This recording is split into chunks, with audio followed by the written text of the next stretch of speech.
महाभारत विश्व का सबसे बड़ा महाकाव्य है जिससे हमें बहुत कुछ सीखने को मिलता है। महाभारत हमें यह भी सिखाता है कि एक स्त्री के अपमान का बदला कैसे लिया जाता है।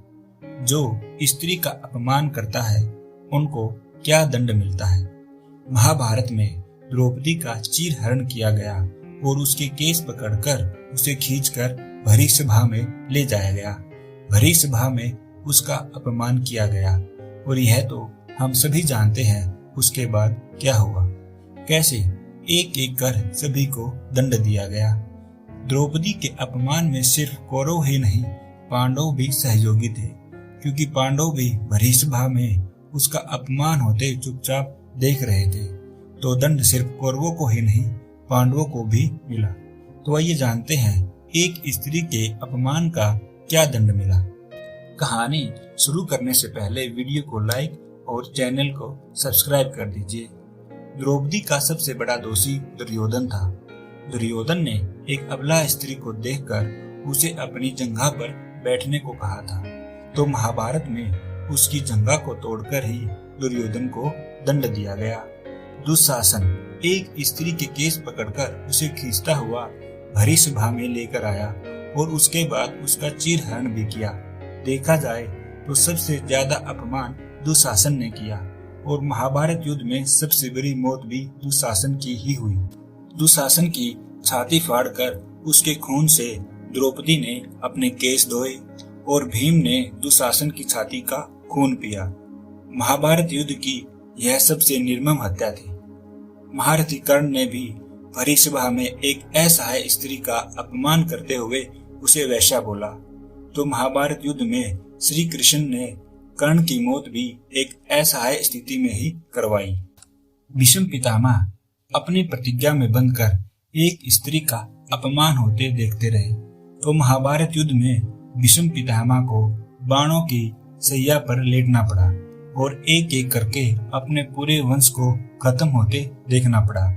कोई भी बुजुर्ग अपने बच्चों की हत्या नहीं देखना चाहता, लेकिन भीष्म पितामह को अपने सामने अपने 4 पीढ़ियों को मरते हुए देखना पड़ा।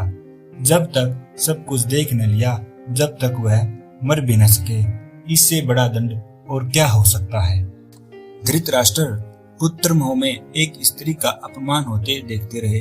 तो दंड के रूप में धृतराष्ट्र को अपने 100 पुत्रों के 100 को कंधा देना पड़ा। 100 हाथियों के बराबर बल होने के बाद भी धृतराष्ट्र रोने के सिवाय कुछ न कर सके।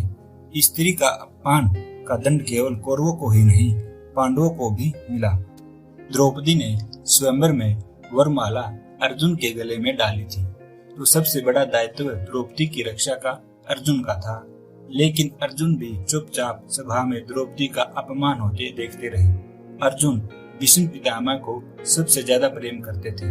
तो श्री कृष्ण ने अर्जुन के हाथों ही भीष्म पितामह की हत्या करवाई। अर्जुन रोते रहे और तीर चलाते रहे। अर्जुन जिंदगी भर अपने इस कर्म की वजह से तड़पते रहे।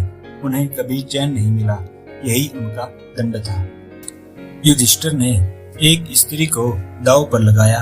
किसी भी परिस्थिति में सत्य और धर्म का साथ न छोड़ने वाले युधिष्ठिर को युद्ध में झूठ बोलना पड़ा और अपने गुरु की हत्या का कारण बने। यह एक झूठ उनके सभी सत्यों पर भारी पड़ा। धर्मराज के लिए इससे बड़ा दंड क्या हो सकता है। दुर्योधन को गदा युद्ध बलराम ने सिखाया था। एक अधर्मी को गदा युद्ध सिखाने का दंड बलराम को भी मिला। उनके सामने उनके प्रिय दुर्योधन का वध हुआ और वह कुछ भी न कर सके। एक स्त्री कोई वस्तु नहीं जो उसे दांव पर लगाया जाए या उसका कहीं भी अपमान कर दिया जाए। जहाँ स्त्री का अपमान होता है वहाँ कभी भी सुख और शांति नहीं हो सकती। यह सब हम महाभारत से सीख सकते हैं कि कैसे एक स्त्री के अपमान ने पूरे वंश को ही खत्म कर दिया। कृष्ण युग में 2 स्त्रियों के केस पकड़कर घसीटा गया। एक देवकी और दूसरी द्रौपदी। देवकी के केस कंस ने खींचे और द्रौपदी के केस दुशासन ने। श्री कृष्ण ने स्वयं दोनों अपराधियों का समूल नाश किया। किसी स्त्री के अपमान का दंड उस अपराधी के समूल विनाश से ही पूरा होता है। फिर चाहे वह अपराधी विश्व का सबसे शक्तिशाली योद्धा ही क्यों न हो। तो दोस्तों, यह थी कहानी द्रौपदी के अपमान की और उस अपमान के दंड के मिलने की।